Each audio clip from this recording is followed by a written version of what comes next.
So the Republicans just rolled out their 4-part midterm agenda called Commitment to America. And it's filled with a bunch of buzzwords and platitudes and flourishy phrases that if you look too closely can seem mean absolutely nothing. They want an economy that is strong, a nation that is safe, a future that is free, and a government that is accountable. They may as well have said their agenda was freedom, eagles, the flag, the Constitution. Part of their strong economy includes putting an end to anything that was in the Build Back Better bill, which you might remember didn't pass, but included things like tax credits to cut child poverty in half, affordable college, and paid family leave, as well as things that did make it into the Inflation Reduction Act, like allowing Medicare to negotiate drug prices to make prescription drugs more affordable, and capping seniors' out-of-pocket costs at $2,000 a year. Under the Republican plan, that stuff is gone.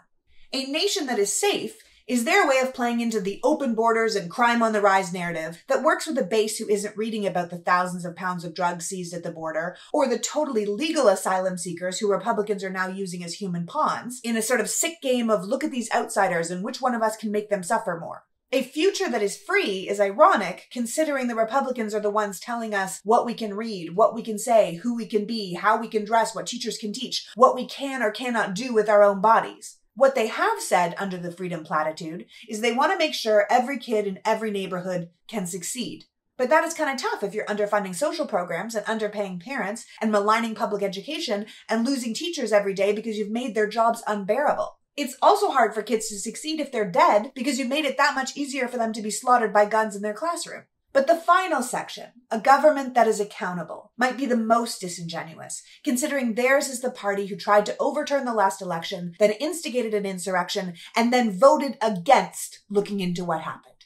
Republicans also spent the past 2 years passing over 400 voter suppression laws based on the demonstrably false lie that the election was stolen, and voting against every possible voter protection, proposed election oversight, and any solution to make our elections more safe, more fair, and more transparent.